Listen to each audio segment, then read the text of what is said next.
What if I told you that the secret to abundance isn't having more, but wanting less? That everything you've been taught about success, wealth, and happiness has been designed to keep you chasing, but never arriving? We live in a world that constantly tells us happiness is always out of reach. It's in the next paycheck, the next promotion, the next luxury item, the next vacation. But if that were true, why do so many people feel empty, despite having more than ever before?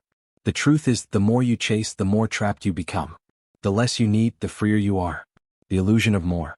Modern society thrives on one thing: your dissatisfaction. The moment you feel content, the system collapses. Advertising, social media, consumer culture, everything around you is engineered to make you feel like you are missing something, that you are incomplete. This is why billion-dollar corporations invest so much in shaping your desires. They don't sell products. They sell you an idea. That life would be better if you had that new phone. That you'd be more attractive if you wore that brand. That success looks like a luxury car and a designer watch. And so, the cycle continues. You chase. You consume. You temporarily feel better. Then the feeling fades and the chase begins again. But have you ever stopped to ask, when will I ever have enough? Because here's the truth: if you don't define enough, society will define it for you. And their version of enough will always be just beyond your reach. The philosophy of minimalism: how less creates more. Minimalism is often misunderstood. Some think it's about owning nothing, rejecting comfort, or living like a monk. But real minimalism isn't about less stuff. It's about less attachment to stuff. It's a shift in mindset. A decision to focus on what truly matters. A way of reclaiming your time, energy, and peace of mind from things that don't actually serve you. Let's break it down. Psychologically, clutter isn't just physical, it's mental. When your space is messy, your mind is distracted. Minimalism clears both.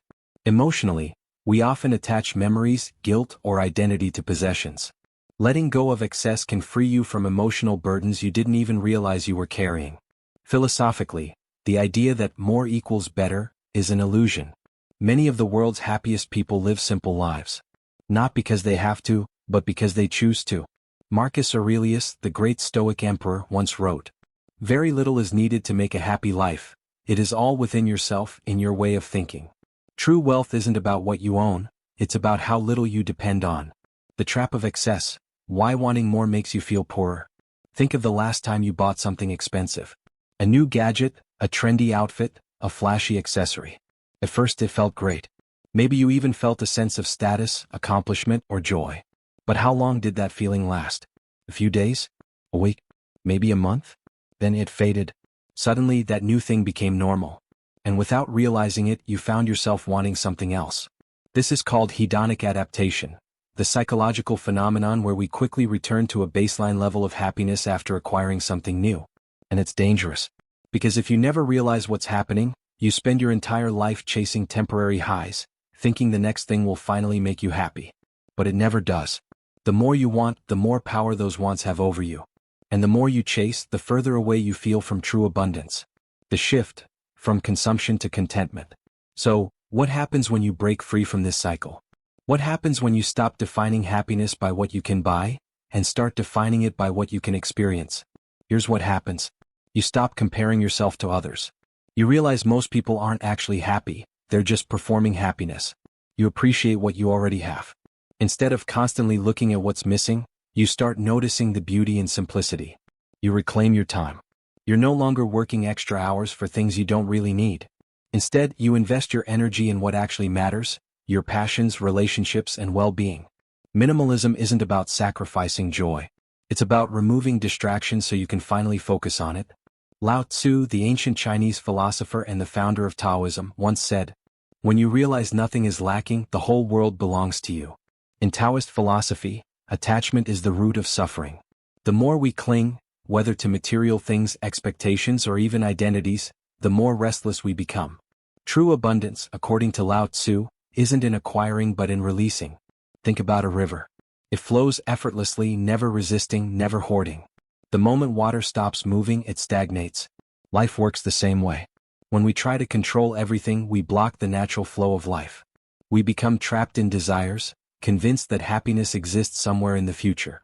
But what if the secret to abundance is surrender? Lao Tzu's philosophy teaches us that the less we fight against the current, the more life unfolds in our favor. It's in the quiet moments, the stillness, the acceptance of what is, rather than the chase for what could be, that we find true fulfillment. So, instead of constantly reaching for more, try stepping back. Observe. Breathe. Allow life to flow through you, rather than forcing it in a direction it was never meant to go. Because real wealth isn't in control, it's in harmony. The abundance paradox. Why less is more? Minimalism doesn't mean living with nothing. It means living with intention. And here's the paradox. The less you own, the less stress you feel. The fewer distractions you have, the more focus you gain. The less you chase external validation, the more self-worth you develop. When you stop needing things to feel complete, you become complete. When you stop craving more, you realize you already have everything you need. This is real abundance. Not measured by wealth, but by peace of mind. Final thoughts, the wealth of wanting less. Imagine waking up tomorrow and feeling enough. Not needing more. Not chasing. Not searching. Imagine knowing with absolute certainty that everything you need for happiness is already within you. That feeling? That's freedom. That's abundance. The richest person isn't the one with the most, but the one who needs the least. So, the next time you find yourself thinking, I'll be happy when, pause. What if you could be happy now? Epictetus and the illusion of external wealth. The Stoic philosopher Epictetus was born into slavery, yet he became one of the greatest thinkers on inner freedom. He taught that happiness has nothing to do with what you have, but with what you believe about what you have. He wrote, "Wealth consists not in having great possessions, but in having few wants." Imagine two men. One owns a mansion but constantly worries about losing his money. The other owns little but wakes up every day with a sense of gratitude. Who is richer? For Epictetus, the answer is clear. True wealth isn't external but internal. The more dependent you are on things outside of yourself, the more fragile your happiness becomes. If your peace is tied to money, status, or validation, then your peace can be taken away at any moment. But when you cultivate inner richness, self-sufficiency, resilience, and gratitude, you become unshakable. You stop needing things to feel whole because you already are whole. And that is the ultimate form of freedom. So ask yourself, are you rich in possessions but poor in peace? Or are you rich in contentment, needing nothing more than what you already have? Because in the end, the less you want, the more you truly have. If this video made you question what abundance truly means, you're already ahead of most people. Because wealth isn't about stacking possessions, it's about shifting your mindset. So take a deep breath. Let go of something you don't need, whether it's a material object, a toxic habit, or a limiting belief. And if you want more insights like this, hit that subscribe button.